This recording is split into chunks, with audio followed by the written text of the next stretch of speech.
Well, hello there. Thanks for joining me. Hope you're having a great Thursday. And I thought I'd just jump on live here and kind of just talk about my next painting. And I'm kind of picking colors. And I thought, why don't I just go live and kind of show you my process? And you can see kind of how I pick my colors and choose to layer them and fill out my journal page, which is an important part of my process. So I'll just jump in and start talking. And if you have any questions about what I'm talking about or any other questions, throw them in the chat and I'll look over there every now and then and try to answer them to the best of my ability. So we were talking yesterday in our kind of random Q&A session about different color schemes and layering your paints and complements and barrier colors, all kinds of different things. And it got me excited to try kind of a complementary palette again. I haven't done one in a while, actually. And so I'm going to kind of revisit a series of paintings I did a while back, which are yellow paintings and based on, they're blue and yellow paintings, basically. Very similar to the one that's right behind me. This one is a lot of yellows and then a smaller amount of blue.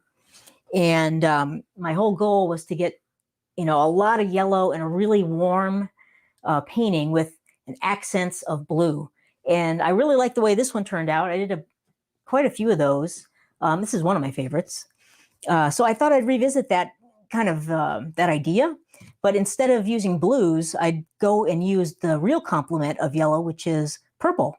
And so I have a bunch of paints here. I'll show them to you and kind of tell you what I'm thinking. And hey, Navala, how you doing?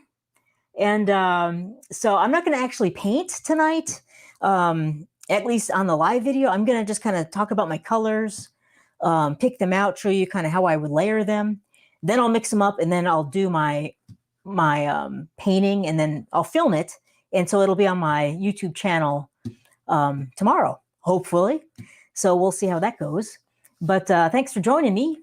So first things first, let me kind of show you some of the colors I'm thinking about using.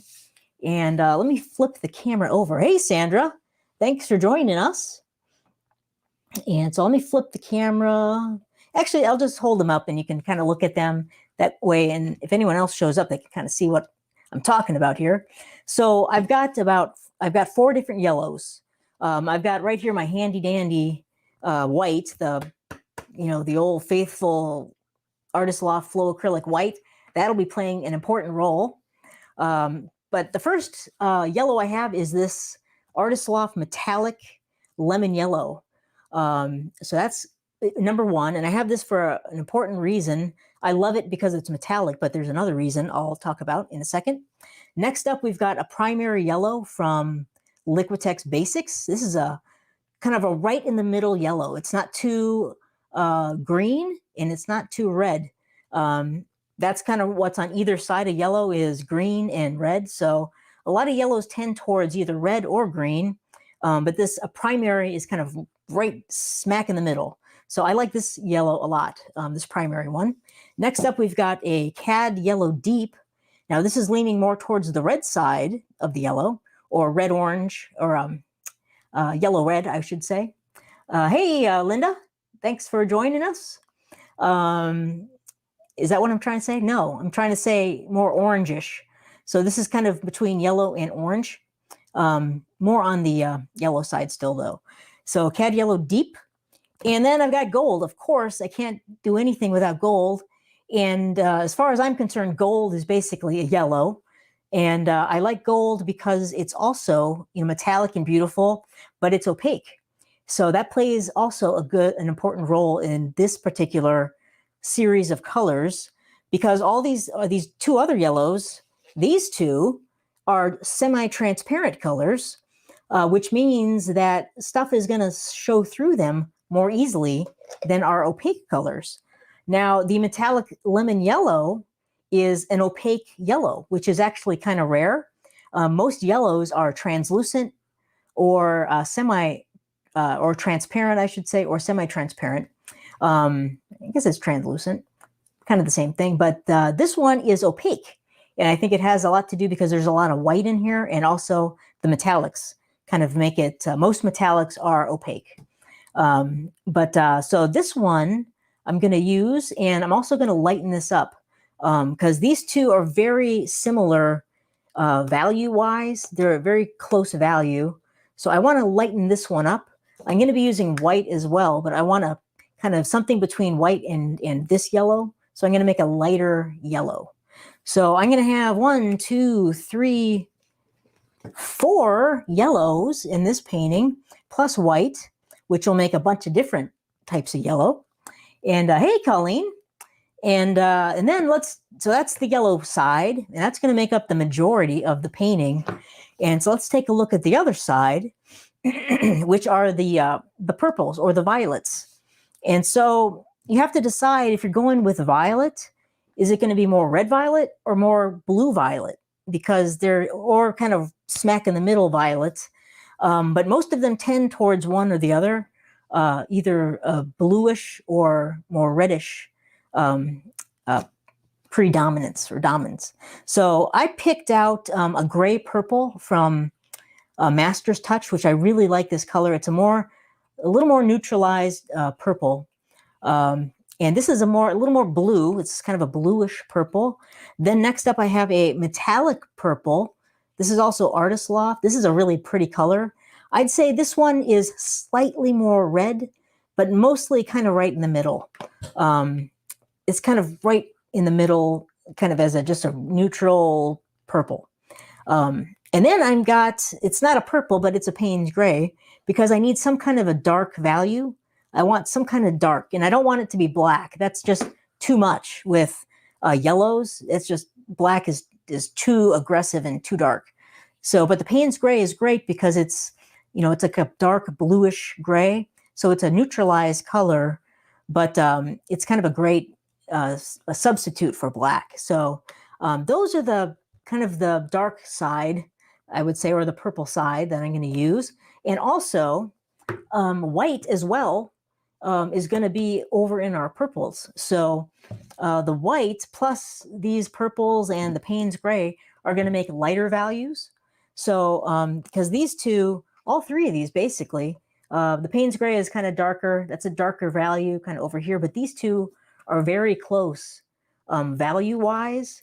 But once we add the white, we'll get some lighter values, hopefully, in our painting. So those are the color choices that I'm thinking about. And I was looking at my purples, but I think I like that because these are really warm colors. All the yellows are super warm. And then these purples are a little bit cooler. This is a bit warm, but I think it's going to play nicely with the other purple and the Payne's gray. So that's my thinking about picking colors for this painting. And then the technique I'm going to use, I think I'm going to go with the floating cup. My favorite. That's what this painting is. That's kind of what we're doing, something similar to that. It, of course, is going to look different, but something similar. So now let me flip the camera over, and I'll show you kind of the next step when I pick my colors out, kind of know what colors I'm going to be using. I like to start filling out my acrylic journal page. So let me show you how I do that. I have it all set up on my nice shiny clipboard. So let me take you down and show you my journal page. Right here, it might be a little blurry at the very beginning. It'll hopefully clear up for you, but I'll explain kind of what I'm talking about. And then over here, I have just a piece of paper so I can kind of draw something bigger, a bigger diagram. So, but here's my journal page and acrylic pouring journal. And so right here, I have a technique. This is kind of the first batch of fields I fill out. Kind of number one would be technique, which is going to be a floating cup. And I love to fill this out and save these because then I have a record of everything I've done. And I mean, it makes it so easy to go back and kind of recreate or try to recreate similar paintings. You're never going to make the same one, obviously, but you can get close, and this gives you a great framework to work off of. So the canvas size, that is usually number 2. I'll number these. Number 1, number 2 is going to be a 12 by 16, and I'll write panel down. Hey, Donna. You're just in time. We're just taking a look at my pouring journal and filling it out. So, but here's my panel. This is one of the panels I make. It's 12 by 16. It's just a big white birch panel, but I'm going to be using that one for this floating cup.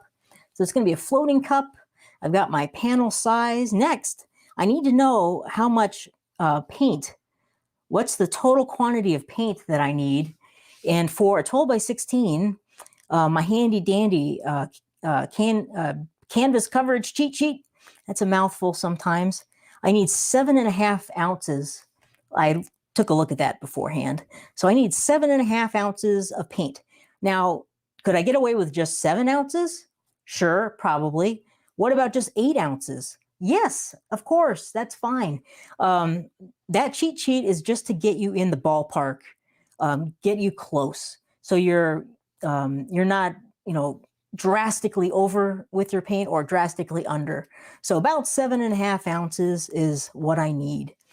Mixing recipe, that's usually what I do fourth. And this is going to be my basic recipe or basic formula, which is 5 parts Floetrol and then 3 parts paint. I'll just put paint there. I usually just, say 5-3 or something like that. But of course, you could also use, if that's like, oh my gosh, what is that? That's super confusing.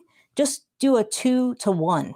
So, 2 parts Floetrol and 1 part paint.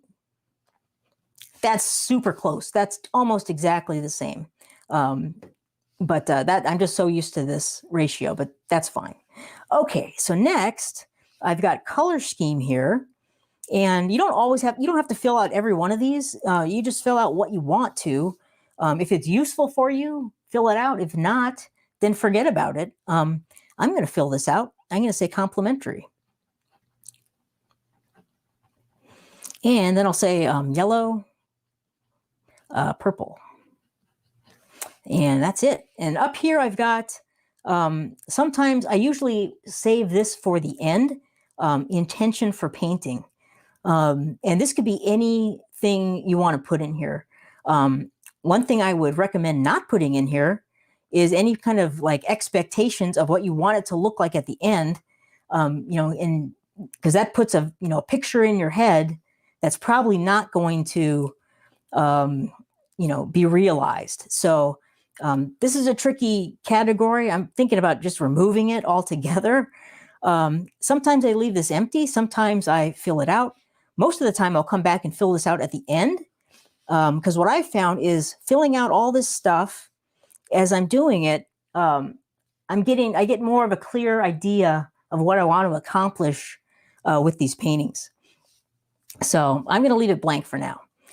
So now over here, this would be like the 5th thing I do, which is the colors and maybe the brand if I want to put the brand in there.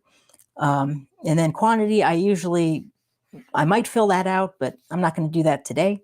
So let's say color. First of all, we got white. And then we've got the brand is just, Flow. I usually put just Flow because it's the Artisloft Flow Acrylic. And then next up, we've got, I'm not going to fill all these out. I don't want to bore you, but metallic lemon. And then, you can say, Artisloft or whatever. But I'll just run through the colors. I'm not going to fill all them out for you right on the camera. That's boring. But so we're going to be using a metallic lemon yellow. Also, I'm going to put a slash in white because I'm going to add some white into this because I want a lighter value yellow. I don't want to use this like straight out of the tube because these are too close, very close in value. So I don't want to, they would kind of cancel each other out a bit. So I'm going to make this one a lighter one. So then we'd have like the primary yellow, And then we're gonna have the Cad Yellow Deep. And then finally, of course, I have to have gold, so we're gonna put gold in there. So those are our yellow colors, plus the white. And then as far as the purple colors go, we're gonna have metallic purple from Artisloft, the gray purple from Master's Touch, and then of course Payne's Gray. So I've got 2 purples and then like a dark, which is not really purple, but it's a dark, kind of a replacement for black is what I'm using the Payne's Gray for in this instance. So those are our colors. I'm not going to fill them all out for you, but I think you get the idea. But then down here, I've got a section for notes, and you can put anything in this area you'd want. I'll put something because I want to keep it in mind, and I'm going to say 80% yellows, and then 20% purples, because I want this to be a predominantly yellow painting. So yellow is what I want this painting to, when you see it, you'll say, oh my gosh, yellow. And then, oh, look at there's some purples in there too. So I want it to be I want this to be a yellow painting. And then with purples are playing an accent role. They're kind of the second fiddle. So I'll put that in the notes. You can put anything you want here. If you're using some kind of additional additives or something like that, if you're using silicone or if you're using like satin enamel or whatever, notes are for whatever you want to put in there. And then down here we have results. So the results comes after you've done your painting, after you've poured, and then you can jot down what you think. Was it a success? Was it a failure? Do you want to try it again and change something? So this is really to record your feelings, and then anything you like about your painting, anything you want to improve or change about your painting. And Navala has a great question here, and let me pull it up. And Navala says, could you add a deep purple to Payne's Gray to sort of tone it? Yes, you could. You can. Why don't I do that? Let me see here. The darkest purple that I like to use is a dioxazine purple. Let me grab it. So I've got to get some more actually, but this is a very deep purple. No relation to the band, but so dioxazine purple is a very dark purple. So yeah, we could add some dioxazine to the Payne's Gray and just make a really dark purple. Let's do it. Great idea, Navala. I'm going to steal it. So I'm going to just write it down here. I'm going to just say diox purple / Payne's. Cool. Okay, I like that. I'm going to try it out. So, and if it fails, it's all on you, Navala. No, I'm kidding. I'm just joking. So, okay. So next up, so I was talking about the results. So just put whatever you want to put down there after your painting is done. If you have too much yellow, thanks, Navala. She says, it's yours. I appreciate that. But if you have too much yellow, maybe you could say, try adding more purple next time. Or there's too much purple, cut that back. Or you could also say, I need to change the way I layered my paints. If there was too much blending or something. So notes or results are really have to do with the way the painting gets, how the painting looks and anything you want to change. Down at the bottom here, I just throw that in there, name ideas. I'm terrible with coming up with names, really. I don't like to come up with them, but sometimes they just pop in my head. So I wanted a place to write them down. So name ideas are right at the bottom there. So that's kind of the process I go through of filling out all this info on the page. Now we'll come over to this diagram, and I'm going to draw this a little larger so you can kind of see what it is. But this diagram, it's kind of hard to see, is in the shape of a cup. And this is my layer order, the way I order my paints. And I usually decide this before I add anything to my cup. And I'll tell you why in a sec. So let me just draw this a little larger here for you. So I'm going to draw this big cup shape. Whoa, it's looking crazy. Big cup shape. And I have it on my diagram. It's labeled from the bottom, like 1, 2, 3, 4, etc., all the way up to 15. That's a lot of layers. But I start at the bottom and then fill these in from the bottom up. That's the way I would layer my cup. So, and then up here I have a cup size. I'm going to use a 9-ounce cup for this particular painting. I'm going to need about 7 ounces, 7.5 ounces. So a 9-ounce cup is pretty close to that. And so let's see. So what am I going to do first? Well, first of all, like I'm going to kind of just draw a line here. I want about 80% to be yellows, like all the yellows and the whites, yellows, whites. And then up here, 20% purples. So I have to decide what I'm going to start with, and then I'll just decide which order I'm going to layer them. And then I'll decide the same thing for my purples. And I find it's much easier to kind of think this through now at this stage than before you start adding paint to your cup, because then you're kind of on like autopilot, or you get kind of nervous and you're just, oh my gosh, I don't know. And you just kind of throw it in there. So if you take some time now and think about it, it's worked better for me anyway. So I kind of like to plan this stuff out ahead of time a little bit. If you're like very impulsive and just want to go and do it, if that's the way you work, then feel free to just ignore all this. Whatever works for you is the best way. So, but this is the way I typically do it. And then also you have a record of your paint order. If you wanted to try it again, or if it didn't work, more importantly, if it was a bomb, now you can go back and you can alter this and change it. And now you're like, okay, I'm going to switch this up and try to get a better result. So let's see, what am I going to start with here? I'll probably start with white. And then I'm probably going to go in order, actually. Let's see, what am I going to do? I've got all these yellows to pick from, in gold, of course.